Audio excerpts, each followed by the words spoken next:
Broadcasting live from the Safety FM studios in Orlando, Florida. Here is your host, Dr. Jay Allen on Safety FM. This episode of the broadcast and the podcast is brought to you by Safety Focus Moments. They're consultants that want to help you get the safety culture you've been looking for. For more information, go to safetyfocusmoment.com. Hello and welcome to Safety FM. This is Jay Allen. I really hope that you're off to a fantastic week so far. So let me tell you about a couple different things that I have going on before we get into today's episode. So some people have been asking in regards of when is the Rated R Safety Show going to come out, and it's kind of a fun show on what we're doing over there. So yes, it's already out. We're probably at this particular point, let's see, I'm going to probably say we're on episode 9 or 10, give or take, depending on what day you're listening to this. Right now we have it set up where it's coming out on a daily basis. So hopefully if you haven't had the opportunity, you will have the opportunity of actually going and taking a listen to that. You can find it on any of your favorite podcatchers, or you can go to the Rated R Safety Show. Matter of fact, that's a lie. You can go to ratedarsafetyshow.com. That's ratedarsafetyshow.com. Kind of a fun time. Definitely different than our flagship show here. It's more along the lines of, just some different twists on how we're taking a look at safety at that particular point.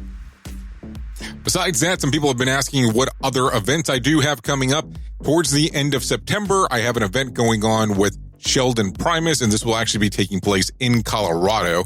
So if you go to the website, safetyfm.com, there's some more information right there. It'll get you into the link and get you up to the sign-up page on where that event is actually taking place. And then also, of course, people have been asking about the shirts. Yes, they are still available. Go to safetyfm.com, and there's a section on there that says shirts. We have some different shirts for the different shows that we do have on Safety FM. So go ahead and take a look at those, enjoy them, go ahead and order them, and let me know what you think. So today's episode's pretty interesting. We're going to have an interview with Martha Acosta. Now, I'm going to tell you, this is not exactly how this originally was planned out. I'm actually doing an interview with Todd Conklin. And this is kind of like a follow-up interview to something else that me and him were going to discuss about podcasting. That's how the conversation started. So I don't want you to think that it was part of the UN and organizational episodes or the interviews that I was doing directly with Todd. So we're having a conversation, and all of a sudden you hear on his door. And it was Martha Acosta. And boy, am I glad that she stepped in when she did. Because I was able to have the opportunity to interview Martha for today's episode. So take a listen here today on Safety FM. Hope you enjoy it. Enjoy the best safety shows on the planet on safetyfm.com. Talk to her for a minute. It's a good idea. Actually, this works really... This worked out well. Well, Martha, the funny part is that me and Todd had spoken in the past in regards of trying to get you on, but we just haven't made the contact yet. So I'm glad that you are going into this forced opportunity. Fantastic. Yes. It's just that I walk my dog past Todd's house, and my dog knows when Todd is here. Oh, nice. She has a Todd signal. One of the rare few that knows where exactly Todd's at, so that's a good thing. Exactly. That's why this dog is so important. the only creature on the planet that can actually identify where Todd is at any time. So I guess, Martha, let's start off. So sure. You're coming to talk to Todd, and he says you have something new that's coming about. What exactly was you referencing? Well, we were going to talk a little bit about a study that I'm working on, but one of the things that we've been talking about a lot is the importance of emotional resilience in leaders in order to create psychological safety, in order to create safer environments. And so my background is in doing leadership development for donkey's years. And for the last 7 years, I've been working with the corporate learning side of Harvard Business School, developing leadership programs. And I have the privilege of interacting with people like Amy Edmondson and Robin Ely and other Harvard Business School professors, and learning about some of their new research, some of the research that they've been doing. So one of the things recently at working with Robin Ely, she was talking about research that she does, and she is focused on gender. And it was funny because it was an accidental safety study. She actually went to go and study macho behavior in the workplace. And she thought, where can I go and find really macho behavior? Oh, I'll go to oil rig platforms out in the ocean. It's all men. So she went to go study that behavior. And when she first went out and did a bit of a case study, she identified a lot of macho behavior, gendered behavior. And then before the first time she went and the second time she went, they implemented a safety culture change program. And she was completely shocked at how much the people's behavior changed based on that. And basically what the safety culture program was asking them to do was to listen to each other, to talk about their feelings, to ask open-ended questions. All of these things that, from Robin Ely's world is more feminine behavior, although I kind of disagree with that. She recognized that behaviors that are usually seen as entrenched as part of our very own identities can actually change based on concerted efforts by the organization to change the behavior within the organization and creating a psychologically safe work environment and a place where leaders are free to be authentic and free to talk about what they don't know.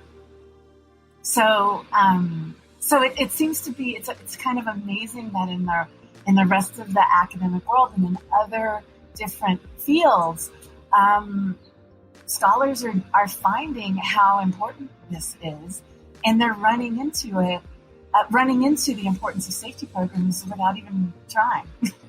So do you think that this is an overall culture change for this particular organization, or do you think that it's mostly focusing just on the safety aspect of it as they're moving forward?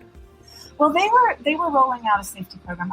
She didn't know a lot about it, and so in her paper, she doesn't have specific details of the safety program. She was just amazed that there was a culture change program that could actually change people's gendered behaviors, which she saw as being much more entrenched in people's identities.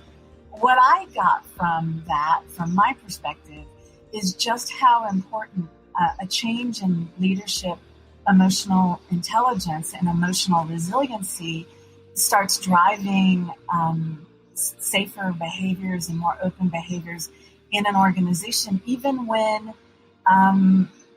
there's this idea of, our identity is all around this sort of, masculine behavior. Our identity is all around being right. Our identity is all around, not talking about our feelings. What really struck me is that we can really change that in organizations, and it can have a huge impact. Well, how much do you think emotional intelligence plays into a culture lately? I mean, let's kind of look back. If we go back into like late 80s, early 90s, it's more of a male-dominated industry. You can't say, I'm sorry. You can't say, I don't know this answer. And it's kind of frowned upon if you do. And now it seems like we've been having kind of this big shift on going where, hey, let's kind of think about some things differently, and really sometimes even leaders being able to open up and say, hey, I don't understand this, or maybe I don't even know what the correct idea is, and then going out into the field. Are you seeing this being a common trend moving forward? Yeah, I think it is. I've been working, doing leadership emotional intelligence classes for years and years. I first started getting involved in that in 2008. And at first there was a lot more resilience, a lot more resistance. People saying, no, we can't possibly talk about our feelings. And generally, I tend to work in scientific organizations and in engineering organizations. My beginning background is in Silicon Valley, so those tend to be the companies that I work with. And so it is a very geeky, very male, and generally not stereotypically the sorts of groups that we would see would be comfortable talking about their feelings. But because emotional intelligence has really gotten a lot of research has been done there. We keep finding over and over again that if organizations develop the emotional intelligence of their leaders, the performance of their teams improve. They don't even have to focus on the emotional intelligence of their teams. They just have to focus on the leadership. And I'm a big believer that safety is a fundamental condition for all performance, whether it's efficiency performance, whether it's productivity performance, however you measure performance, whether it's profitability, safety is an underlying necessity for performance in an organization. Well, as you say underlying, I want to point that out in particular. So are you disagreeing with how some other organizations will turn around and say, we have a safety management system separately, we have a safety program separately, and they don't incorporate it into the overall organization? Yes, I do disagree with that. It shouldn't be a separate system. And really, human systems and organizational systems, you can't, we're dealing with a complex systems, right? So they're nested. They influence each other. And when we have conflicting values and different systems that workers are moving within, you start to create a lot of dissonance for them. That's when sort of the paradoxes of management start arising. That's where people start getting stuck. That's where they start getting frustrated and thinking, I can't win because these different systems are bringing up all of these conflicts for me, and I can't make sense of what I'm really supposed to do. It's that same sort of frustration. I understand why organizations move to matrix systems. It's so important for organizations to be resilient and nimble. But if you've ever been in an organization that starts moving to a matrix system and you have all of those conflicting priorities, there is a period in which people are just stuck and generally pissed off. Well, and as you look at this, do people ask the question on how you can quantify this change going on inside of an organization? How do you quantify it? It's right. Interesting. I have a good friend who has a consulting firm in Philadelphia, who she came from being a CHRO, and because she came from the pharmaceutical industry that grew really rapidly through acquisition, she started paying attention to trying to quantify the human aspect of that. And why is it that 90% or some crazy number like that of mergers and acquisitions or organizational processes fail? And it's because we're paying attention. We're focused on the certain numbers that we're trying to get through the acquisition that have an impact on our bottom line or have an impact on our stock price. And we're not paying attention to the human aspects of it. And it's hard to measure the human aspects of things. We have so many organizations that are, great places to work and all of those sorts of things where people are reporting back. But that reporting aspect depends on the psychological safety of the organization. Whether people feel that it's okay to really out some of the problems that they're experiencing, whether or not people feel that it's valid even to pay attention to their emotional reaction to changes in the organization.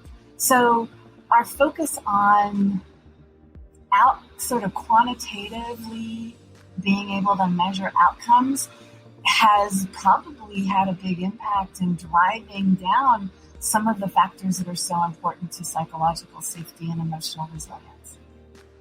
Now, as you're doing this study, and you say that you've been doing this for 11 years, teaching it now. Now, when you started looking into this, what drove you to go down this path? It's actually goes back to when Todd and I were working together at Los Alamos. So when we were working together at Los Alamos, it was really pretty traumatic for us. The lab was shut down. We were experiencing all sorts of safety and security issues. There was a certain level of hysteria that started happening, not only within the laboratory, but within all of the regulating bodies and Congress, because we had gone through the Wen-Ho Lee scandal, because of all of the sort of reasons that put a lot of scrutiny on an organization. And Pete Nanas, I think Vice Admiral Pete Nanas, had taken the helm of Los Alamos, and he was, brought there to bring about sort of a military sternness to really shake these scientists up and get them to start being safe. And there was this great bumper sticker, because everyone at Los Alamos is brilliant and witty. There was this great bumper sticker that showed up one day, and it said, "Work-free safe zone." And, it's a beautifully ironic, hilarious bumper sticker. Pete Nanas saw that and lost his shit, basically. And there were, I don't remember the exact sequence of events, but there was soon after he saw that and expressed his dislike for that, he pulled together an all-hands meeting where he famously called everyone in the laboratory cowboys and buttheads, and threatened everyone that said, if you don't want to be safe, you don't have to work here. And he created a very psychologically unsafe environment. He demonstrated his lack of emotional intelligence. He demonstrated his lack of cognitive complexity, which is another construct that I'm very interested in my study. And he wasn't able to see, cognitive complexity means being able to see a social situation from lots of different points of view, to be able, ultimately, I think it's very important to be able to question your own thinking in order to solve problems well. And he just dealt with this with a blunt stick. And our safety performance went downhill. The laboratory hurt a student, which was tragic. And then Pete Nanas shut down the laboratory. But then Todd and I were involved in several different efforts to bring the laboratory back up. Particularly, we were both working for NMT, which was the nuclear materials technology side. And so, of course, our area was dealing with very hazardous materials. But we had to deal with the lack of psychological safety. We had to deal with the emotional trauma that happened in that situation. And that's when I really started to realize that the emotional aspects of this can no longer be ignored. And what timeline are we talking about roughly on when this occurred? It was 2003, 2004, right, Todd? Yeah. I think it was like 2004 when the laboratory got shut down. It was shut down for almost a year, and it cost the taxpayers millions and millions of dollars. So as you move forward with your study, and then especially after coming out of something like that, when you look at this whole scenario on where we're at now in 2019, what are the biggest changes that you've seen overall in the industry? I've seen a lot of big changes as far as leadership in the organizations that I work with, sort of more manufacturing organizations. They're really trying to promote a sort of authentic leadership, and there is less of this belief that the leader needs to be the person who knows it all, but rather that the leader is someone who can ask good questions and start driving everyone to really looking at operations critically, which is absolutely essential to safety. I think we're starting to see that the rigidity of operations does not create safety because the world around us isn't rigid. The conditions around us are unpredictable. So people are starting to understand the importance of looking at systems as complex and being able to prepare for those contingencies. Agility has been a word that's been really big in the business world for a long time because of the volatility of markets, because of globalization and all of that. And high hazard industries have had less of that market influence. But now they're seeing the importance of agility when it applies to safety. And so those sorts of critical thinking skills, which I think link also to emotional resiliency. I think organizations are ready for this message, and leaders are ready to understand that when you are working with other human beings, all of you is there, all of them is there. Their emotions are driving their behavior and driving their decision making. And if we ignore them, then we're ignoring an important part of human factors. And I guess let me ask you this question then. When you start seeing some of these organizations that are, let's say, very macho-driven, as you had stated earlier in the conversation, and then some that are very female-driven, and now we're running into organizations are really running into a whole demo where they want to be known as binary. How do you think that will actually have an impact going forward?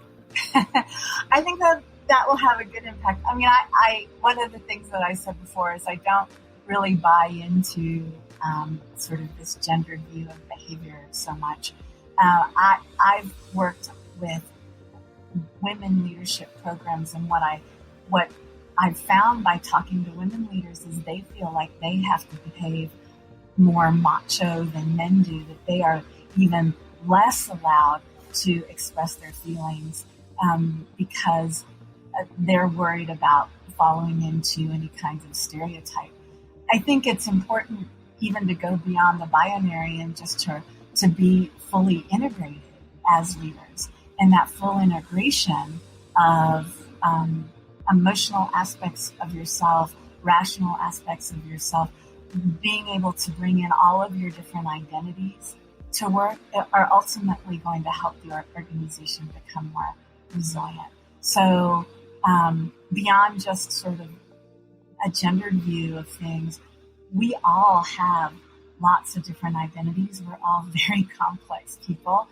And all of that learning that we do as parents and as athletes and as artists, all of that learning is ultimately going to help the performance of the organization.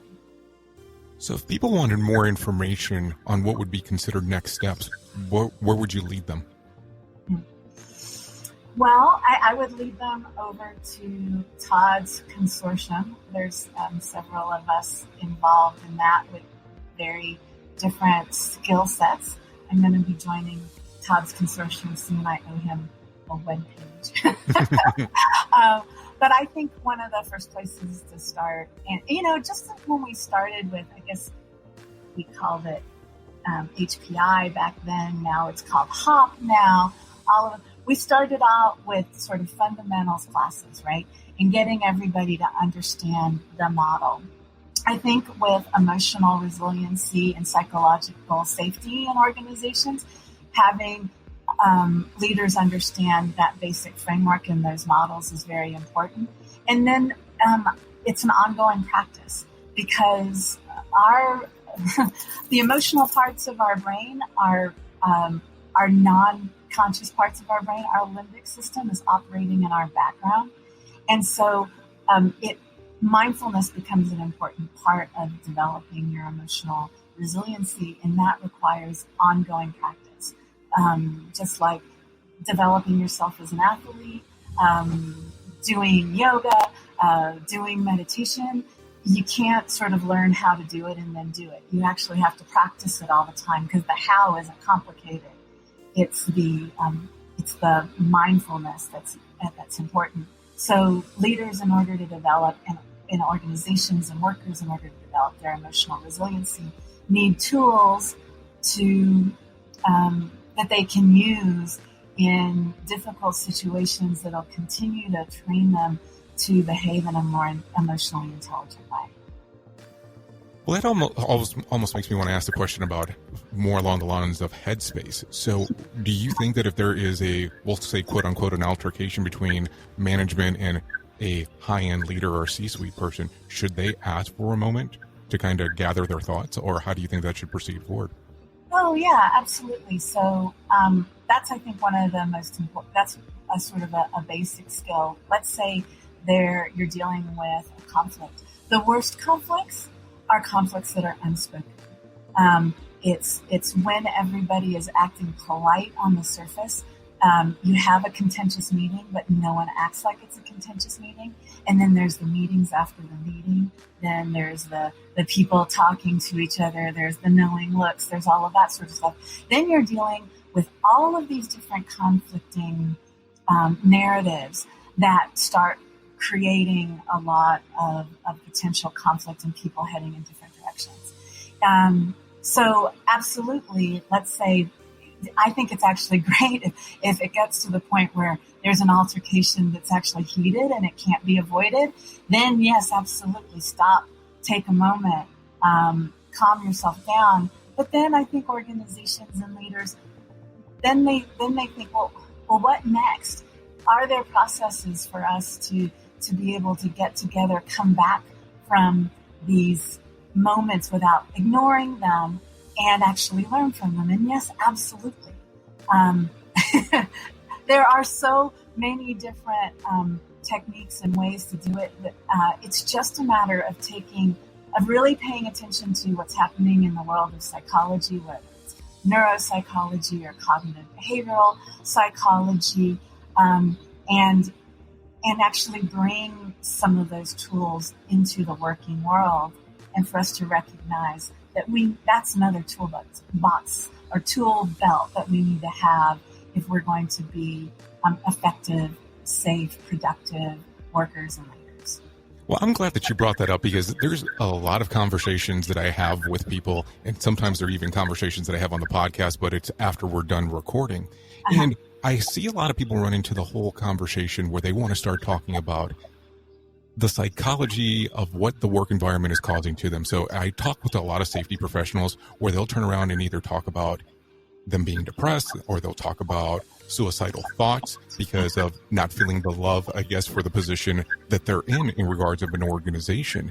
And it seems to be a lot of people are interested in that conversation, but not a lot of people have the guts to have that conversation in public because of what's going to be thought of them. So do you think that part of this emotional intelligence could be part of that, or this particular piece could be part of the conversation? Absolutely. Absolutely. I think that's so important. And I think the pressure on safety professionals is tremendous. I mean, I know that after Todd and I went through everything that happened at the laboratory, I went to another organization. I was working at a university, and I actually felt like I had some PTSD after that. You know, things would happen. There would be conversations about organizational problems. And, you know, that's what I deal with. I deal with organizational problems. But I would actually feel sort of this panic in doing my job because of being in such a psychologically unsafe environment for that period of time. And I knew that, and really a lot of this came about, I knew that if I were going to be effective in my job, I needed to be able to manage myself and my own emotions and deal with the stress of this work. Because, you know, Todd, even more so, he deals with extremely stressful situations. We're parachuting into situations where there's been a fatality, or in Todd's case, or more in my case, there's a major reorganization happening. And we need to be able to manage that stress. There's all of the stress and the anxiety coming from people all around us. And we need to be able to think clearly and influence clearly and make sure that the leaders in that organization are able to think clearly and influence clearly. So, yes, absolutely. Emotional intelligence teaches us skills for self-regulation and self-awareness, which is very important. When we, as safety professionals, go into a situation, our being able to manage our own stress, our own panic, our own fight and flight response, because those are absolutely normal. But our being able to manage that allows us to make better decisions. And also, the emotions are contagious. So someone comes in as an expert, and they're helping people manage that situation, and their emotions are out of control. They're panicked. They're scared. They are going to influence everybody else in that situation as well. And the thing is that we do it unconsciously.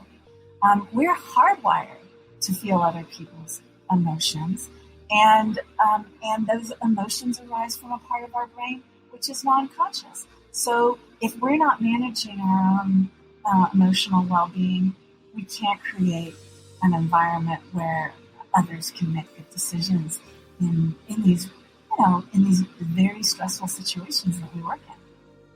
Well, I'm going to tell you that I think that you're hitting on something that's very crucial right now in the industry, because there's so many people that are talking about it behind the scenes. So I'm going to encourage you strongly to get that webpage up onto that consortium to get that moving, because I really believe that there's a lot of people that want to have that conversation and they don't know where to start. And that's really a lot of the things that need to be pushed currently, because how do you start that conversation but not going through management? Maybe it's going through somebody else on the outside. And I think that makes it easier for people, at least starting off. Yeah, I think so. I mean, working with a small group of leaders is great.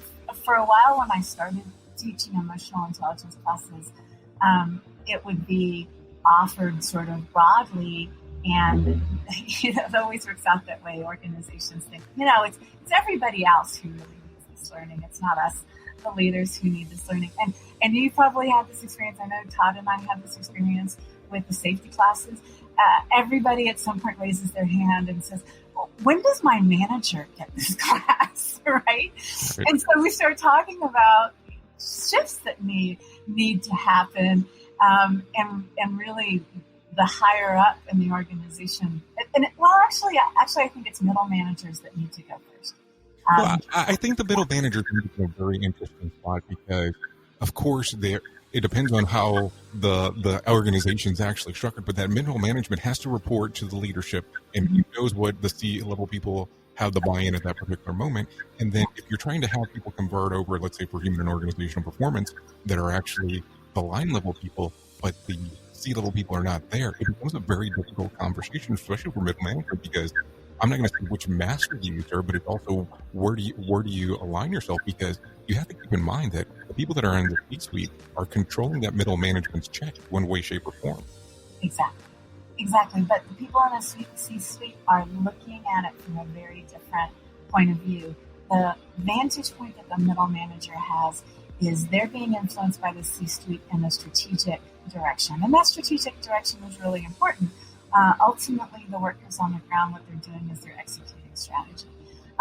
But people in the C-suite are looking so far ahead, and they're looking so broadly that they're not always aware of the details of what happens going on. And really, when we're talking about emotions and psychological safety, we're dealing at a very macro level. And that's not something that the C-suite really is in their purview. They're looking at outcomes and consequences, and that's fine, right? The middle manager is in between the two. They're looking at the outcomes and the consequences, but they're also managing the supervisors who are supervising the people on the ground. And they're the ones that have to, to square the circle. They're the ones that have to find what are the connections between these competing priorities, and how do we ultimately make all of this work. And so that's why I think they're the first people that really we need to pay attention to. They are really stressed generally, but that's generally the level with the Harvard programs that I moderate. That's generally the level that we're working with, and they have a very interesting and unique point of view. And they are very stressed, and they also need some support and some love. Well, Martha, I know my audience is going to want to actually be able to contact you one way, shape, or form. Is the best way to actually reach out to you currently then via LinkedIn for the time being? Yeah, via LinkedIn. And I'm connected to Todd and connected to a lot of people in the safety network. Oh, yes. And Todd's reminding me. This is the big one, Jay. This is the big one. So I'm not ready for this yet. I have IRB approval, but I'm doing a study. SafetyFM.com. Don't you hate when you're listening to something or watching something and all of a sudden you have a cliffhanger and it doesn't make sense on why there's a cliffhanger? Guess what? There's a cliffhanger. And the next portion of the interview, she said not to release it yet. So I'm going to follow those instructions and we're not going to release it. So if you want to know more about Martha, you can go to her LinkedIn page, go to thehophub.org or martika.com. I'm sure you're going to find what you're looking for there. That's the continuation to this particular conversation, but at the time, we were unable to release the information. I know I normally don't torture people in that fashion, but unfortunately, this is how we're going to have to end it. Anyways, thank you for listening to Safety FM. I have been your safety manager and host, Jay Allen, and until next time, be safe. The views and opinions expressed on this podcast are those of the host and its guest and do not necessarily reflect the official policy or position of the company. Examples of analysis discussed within this podcast are only examples. They should not be utilized in the real world as the only solution available, as they are based only on very limited and dated open source information. Assumptions made within this analysis are not reflective of the position of the company. No part of this podcast may be reproduced, stored in a retrieval system, or transmitted in any form or by any means, mechanical, electronic, recording, or otherwise, without prior written permission of the creator of the podcast, Jay Allen. Enjoy the best safety shows on the planet on safetyfm.com.